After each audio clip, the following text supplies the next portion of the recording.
Plasma membrane. Yes sir. Okay, उसमें number 1 क्या है? मेन फंक्शन इसमें क्या होता है? इसमें है protection of cell cytoplasm. Cell cytoplasm की प्रोटेक्शन करता है। और सेकंड नंबर पे क्या है? Regulate the flow of solutes in and out from cell. इसके अलावा क्या करता है? सॉल्यूट को रेगुलेट करता है। कोई भी सॉल्यूट जो सेल के अंदर जाना है या उससे बाहर आएगा उसको रेगुलेट करता है। क्योंकि प्लाज्मा मेम्ब्रेन को हमने पढ़ा है कि ये सिलेक्टिव मेम्ब्रेन है, ये सेमी परमेबल मेम्ब्रेन है, सारे मॉलिक्यूल्स को अलाउ नहीं करती, सिलेक्टिव है। तो इस तरीके से क्या करती है? रेगुलेशन करती है मटेरियल को। उसके बाद नेक्स्ट थर्ड नंबर क्या है? Maintain suitable pH. इससे क्या होता है? जब रेगुलेशन करेगी तो क्या होगा? इसकी पीएच जो है वो जो प्रॉपर पीएच है वो मेंटेन होगी। आपको पता है जब मेटाबॉलिज्म होता है, मेटाबॉलिज्म जब होता है तो उसमें क्या होता है? उसमें पीएच में चेंज आ जाती है। चैप्टर नंबर 1 में आपने पढ़ा है ना, उसमें मेटाबॉलिज्म के दौरान केमिकल रिएक्शंस होते हैं तो पीएच चेंज होती है। तो उससे क्या होता है? फिर ये जो है इसमें एक्सचेंज ऑफ मॉलिक्यूल्स होती है, जिससे क्या होता है? पीएच भी मेंटेन हो जाती है और आयनिक कंसंट्रेशन भी मेंटेन होती है। हर सेल के अंदर आयन की कंसंट्रेशन मेंटेन है। हमारी बॉडी के अंदर, हमारे सेल के अंदर 1% साल्ट चाहिए, ठीक है? किसी भी सेल के अंदर अगर 1% से साल्ट जो है ऊपर होगा तो क्या होगा? उसमें चेंज आ जाएगी, डाउन हो जाएगा। तो इस तरीके से जब पीएच में चेंज आती है, आपने चैप्टर नंबर 1 में प्रॉपर्टीज ऑफ वाटर में पढ़ा है, वाटर एक इज बफर की तरह काम करता है। जब पीएच में चेंज आ जाती है तो वाटर मॉलिक्यूल वहां पे आप आके उसको क्या करता है? प्रिवेंट चेंज इन पीएच को सही करता है। ओके, उसके बाद आयन की कंसंट्रेशन, इससे शायद यहाँ पे मेटाबॉलिज्म होगा तो यहाँ पे केमिकल्स बनेंगे ज्यादा ना, तो इसके अंदर ज्यादा अगर बन गए यानी उसकी बॉडी फ्लूइड प्लाज्मा मेम्ब्रेन के हिसाब से अगर फिर क्या होगा? यहाँ पे हाइपरटोनिक एनवायरनमेंट हो जाएगा। फिर क्या होगा? यहाँ से पानी आएगा तो फिर इसको क्या कर देगा? नॉर्मल। ओके, तो जब मेंटेन सूटेबल पीएच मेंटेन हो जाएगी, आयनिक कंसंट्रेशन मेंटेन होंगे तो तब भी क्या होगा? एंजाइम एक्टिविटी होगी। Enzyme work on proper pH, proper pH पे काम करते हैं। अगर प्रॉपर पीएच नहीं होगी तो एंजाइम वर्क नहीं करेंगे, एंजाइम वर्क नहीं करेंगे तो मेटाबॉलिज्म नहीं होगा। ओके, आई क्या control fluidity of membrane in variable temperature. जब टेंपरेचर चेंज होता है, वेरिएबल टेंपरेचर का मतलब है यहाँ टेंपरेचर हाई हो जाएगा, यहाँ टेंपरेचर लो हो जाएगा। जब टेंपरेचर हाई होता है तो इसका इफेक्ट क्या पड़ता है? इफेक्ट क्या पड़ेगा कि वो जो फ्लूइड नेचर है वो डिस्ट्रॉय हो जाएगी ना। पानी अगर हम ज्यादा हीट अगर ज्यादा दें टेंपरेचर किसी लिक्विड चीज को तो क्या होगा? एवापोरेशन हो जाएगी ना। एवापोरेशन हो जाएगी तो वो डिस्टर्ब हो जाएगा। इसके अलावा अगर टेंपरेचर लो हो तो फिर क्या होगा? लिक्विड सॉलिड में तब्दील हो जाएगा। अगर ये सॉलिड में तब्दील हो जाए, प्लाज्मा मेम्ब्रेन सॉलिड में तब्दील हो जाए, यहाँ पे आइस क्रिस्टल बन जाए तो फिर क्या होगा?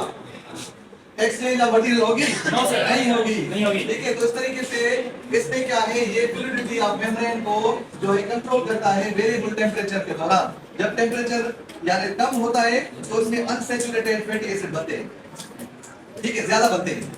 जब टेंपरेचर ज्यादा होगा तो अनसैचुरेटेड फैटी एसिड कम बनेंगे। तो अनसैचुरेटेड फैटी एसिड जो है वो क्या करते हैं? इसको जो है बचाते हैं। टेंपरेचर की फ्लक्चुएशन है, जब फ्लक्चुएशन होगी, टेंपरेचर चेंज होगा तो इसका असर प्लाज्मा मेम्ब्रेन पे होता है और एंजाइम पे होता है, इसलिए इसको चेंज करता है। उसके अलावा फिफ्थ नंबर क्या है? सिलेक्टिव मेम्ब्रेन है। पहले पढ़ा था सिलेक्टिव मेम्ब्रेन या सेमी परमेबल मेम्ब्रेन। तो ये क्या करती है? सिलेक्ट करती है मॉलिक्यूल की। कैसे सिलेक्ट करती है? Due to the presence of, इससे होता है चैनल प्रोटीन। कल हमने पढ़ा था ना, डायग्राम भी बनाई थी। एक चैनल प्रोटीन होता है, एक होता है कैरियर प्रोटीन, ठीक है? बड़े प्रोटीन जो उसके अंदर पेनिट्रेटेड थे, एक प्रोटीन। अब चैनल प्रोटीन कैसा होगा? चैनल प्रोटीन ऐसे होगा। चैनल कैसे खुलता है? ऐसे खुलेगा, मॉलिक्यूल की एंट्री हो जाएगी, ठीक है, या एग्जिट हो जाएगी। और दूसरा जो होता है कैरियर प्रोटीन, कैरियर प्रोटीन ऐसे होता है, उसको पकड़ता है, मॉलिक्यूल जैसे आएगा उसको पकड़ेगा, पकड़ के अंदर पहुंच जाएगा, फिर आ जाएगा, ठीक है? Carrier protein. तो एक चैनल प्रोटीन होता है और एक कैरियर प्रोटीन होता है। इसकी वजह से ये सिलेक्टिव है, सिलेक्ट करती है मॉलिक्यूल को, फिर एंट्री करती है। इसके अलावा आगे चले सम 6 नंबर पे some extrinsic protein work as enzyme. Plasma membrane में हमने दो टाइप के पढ़े थे प्रोटीन, एक थे एक्सट्रिंसिक जो बाहर वाले सरफेस पे थे और दूसरे थे इंट्रिंसिक। ओके, जो एक्सट्रिंसिक प्रोटीन होते हैं वो एंजाइम के तौर पे काम करते हैं। जैसे यहाँ पे है एटीपीएज, एटीपीएज कॉम्प्लेक्स है, ठीक है? एटीपीएज एक कॉम्प्लेक्स है, ये क्या करता है? क्या बनाता है? एटीपी बनाता है, एटीपी, ठीक है? एटीपी क्या होती है? फंक्शन क्या होता है इसका? फंक्शन क्या होता है एटीपी का? Energy currency, energy currency, energy यही एनर्जी होती है जो हम इस्तेमाल करते हैं जब हम काम करते हैं। उसके अलावा 7 नंबर पे नॉन कॉन्जुगेटेड मॉलिक्यूल जैसे ग्लाइकोप्रोटीन है, work as receptors, receptors for hormones. ठीक है, अब ये सेल है फॉर एग्जांपल ये सेल है एक, इसके सेल के ऊपर हमने पढ़े थे ऐसे, इसको बोलते हैं रिसेप्टर। ठीक है, सेल के सरफेस पे स्पेसिफिक प्रोटीन्स होते हैं ग्लाइकोप्रोटीन, इनको बोलते हैं क्या? ये है रिसेप्टर। रिसेप्टर का काम क्या होता है? इसके लिए फॉर हार्मोन्स, हार्मोन आके रिसेप्टर में ऐसे अटैच हो जाता है। तो हार्मोन जो है वो क्या करता है? हार्मोन एक ऐसा केमिकल है जो मुख्तलिफ मेटाबॉलिक फंक्शंस को कंट्रोल करता है। जैसे बड़े से बड़ा एग्जांपल जो है हार्मोन का, वो कौन सा है? Insulin hormone. इंसुलिन हार्मोन क्या करता है? शुगर की लेवल जब ऊपर जाती है तो उसको वो नॉर्मलाइज करता है, और अगर बॉडी के अंदर शुगर की लेवल कम हो जाए तो फिर कौन सा हार्मोन है? ग्लाइकोगान हार्मोन। अगर अभी देखिए सुबह को आप नाश्ता करके आए, नाश्ता करके जब 11-12 बजे 1 बजे आपकी एनर्जी कम होती है तो फिर ग्लाइकोगान हार्मोन रिलीज होता है, और वो जो है जो आपने फूड स्टोर की थी ग्लाइकोजन की फॉर्म में उसको तोड़ के ग्लूकोज में तब्दील करता है। ठीक है, ओके। अभी मेन फंक्शंस और इसमें ये आ जाए। मेन फंक्शंस में एक है एक्टिव ट्रांसपोर्ट। एक्टिव ट्रांसपोर्ट क्या होती है? ये मूवमेंट है मॉलिक्यूल्स की मूवमेंट कहां से? Lower concentration to higher concentration, lower concentration to higher. ठीक है, इसमें क्या होता है? इसमें एटीपी इस्तेमाल होगी। Active transport is a process उन्हें छाती द्वारा एटीपी जरूरत नहीं। ठीक है, तो उसमें एटीपी इस्तेमाल होगी, और ये मूवमेंट कैसे होती है? From lower concentration to higher concentration. हारे मतलब लोअर का जने बात मानो हेड नंबर पे तो छाती द्वारा अधिक ताकत करती है ना, ठीक है। तो ही बाय एक्टिव ट्रांसपोर्ट में एनर्जी इस्तेमाल की है। ओके, आ जाए नेक्स्ट होगा, चलेगा, इतना भी नहीं है। ओके, अरे एक्टिव ट्रांसपोर्ट जब किस में है? पहले नंबर किस में हुआ? एंडोसाइटोसिस। ओके, एंडोसाइटोसिस जो है क्या होता है? ये है इसमें क्या होती है? एंट्री होती है, एंट्री और इनटेक, अंदर लेती है एंट्री और इनटेक। ये सेल है, सेल के अंदर फूड मॉलिक्यूल जो इंटर होगा।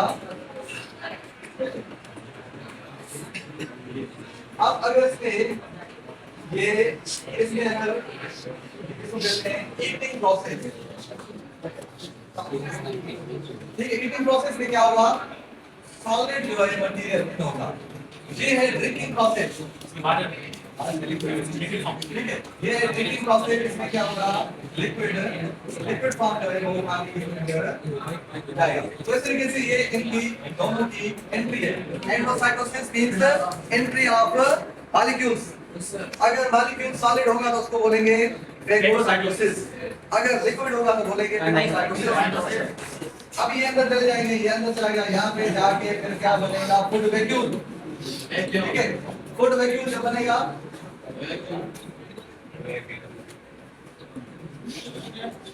तो फिर क्या होगा? इसकी डाइजेशन होगी, इस पे एंजाइम लिखेंगे,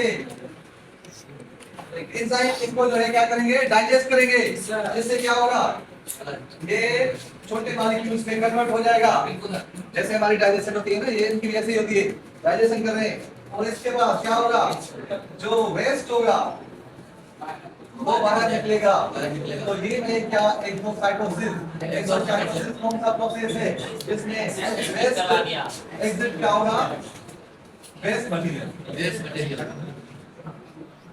ओके, समझियो? समझ में आ गई बात? Yes sir. तो एंडोसाइटोसिस के दो तरीके हो गए, एंडोसाइटोसिस, उसके बाद डाइजेशन हो गई, उसके बाद वेस्ट प्रोडक्ट बाहर जाएगा, सेल से उसको बोलते हैं एक्सोसाइटोसिस। एग्जिट क्या होगा? वेस्ट मटेरियल जाएगा। ओके, नेक्स्ट पे आ जाए। नंबर 1 एक्टिव ट्रांसपोर्ट था, नंबर 2 है पैसिव ट्रांसपोर्ट। पैसिव ट्रांसपोर्ट जो है ये क्या होती है? हायर टू ये है हायर टू लोअर कंसंट्रेशन। ठीक है, हायर टू लोअर कंसंट्रेशन, इसमें क्या होगा? No ATP use, energy use नहीं होगी। एनर्जी इस्तेमाल नहीं होगी। ओके, एनर्जी इस्तेमाल नहीं होगी। इसके दो टाइप है, डिफ्यूजन है, डिफ्यूजन। ये भी इसी तरीके से हायर जो लोअर कंसंट्रेशन होगी। डिफ्यूजन जो है कितनी होती है, गैसेस की, रेस्पिरेटरी गैसेस। डिफ्यूजन किसकी होती है, रेस्पिरेटरी गैसेस। देखिए कार्बन डाइऑक्साइड, ऑक्सीजन डिफ्यूज होते हैं ऑटोमेटिकली। जब हम सांस लेते हैं तो क्या होता है, oxygen in, carbon dioxide out. तो ये एक प्रोसेस है, एक गैसेस ट्रांसपोर्ट है। क्योंकि हमारी बॉडी के अंदर कार्बन डाइऑक्साइड की कंसंट्रेशन ज्यादा है, तो कार्बन डाइऑक्साइड अंदर से बाहर आता है। और बाहर एनवायरनमेंट में ऑक्सीजन की कंसंट्रेशन ज्यादा है, ऑक्सीजन बाहर से from its higher concentration to its lower concentration. इस तरीके से ऑस्मोसिस, ऑस्मोसिस जो है वो मूवमेंट होती है वाटर एंड सॉल्यूट्स की। ये भी higher concentration to lower concentration होगी, लेकिन इसमें क्या है, higher concentration to lower concentration, इसमें एक चीज ऐड होगी, through semi permeable membrane. Semi permeable membrane,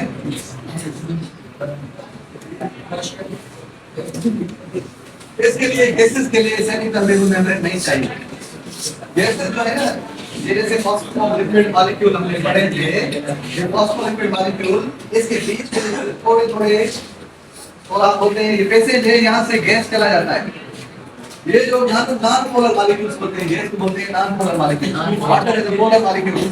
okay, तो पोलर मॉलिक्यूल जो है वो रेगुलेट होते हैं, वो चेंज प्रोटीन के जरिए अंदर जाते हैं। नॉन पोलर जो गैसेस होते हैं वो जो है, गैसेस जो है वो क्या होता है, गैसेस जो ऐसे बीच के फॉस्फोलिपिड के अंदर जो बीच में सुराख होते हैं उनके जरिए चले जाते हैं। हमारे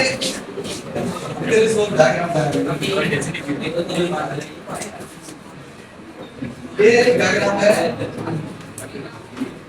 इसमें क्या होता है कि एक यू ट्यूब जो है हम ग्लास में लेते हैं, उसके अंदर यहाँ पे पानी रखते हैं, यहाँ पे भी पानी होता है, इस पानी में हम डालते हैं सोडियम क्लोराइड। ठीक है, तो फिर यहाँ पे देखते हैं कि मूवमेंट होगी, movement of molecule from higher concentration to its lower concentration. अब क्या होगा, पानी कहाँ से किस तरफ जाएगा, कहाँ से, यहाँ से सोडियम क्लोराइड वाली साइड से इधर जाएगा कि कहाँ से आएगा, कहाँ से, ठीक है। प्योर वाटर जो है यहाँ पे वाटर की कंसंट्रेशन ज्यादा है। Movement of solvent molecule from its higher concentration to its lower concentration through semi-permeable membrane. Yes sir. Semi-permeable membrane को क्रॉस करके जाते हैं। अब देखें प्लांट जो है पानी कैसे एब्जॉर्ब करता है सॉइल के अंदर, ठीक है, पानी मौजूद होता है ना। अब एक एनवायरनमेंट है वो सेल के अंदर वाली एनवायरनमेंट है, एक है सेल के बाहर वाली एनवायरनमेंट जो सॉइल वाली एनवायरनमेंट है। उसमें जो पानी होता है ना, उन दोनों के अंदर क्या होता है, कंसंट्रेशन डिफरेंस होता है। बाहर वाला पानी ज्यादा जो है वो क्या होता है, प्योर होता है, तो फिर वो क्या करता है, मूव करता है from its higher concentration to its lower concentration. Cell के अंदर जो पानी होता है वो कम होता है, यानी सेल के अंदर जो पानी होगा उसमें सॉल्यूट जो है वो एडेड होंगे, बाहर वाला जो होगा उसमें सॉल्यूट एड होंगे लेकिन थोड़े होंगे। तो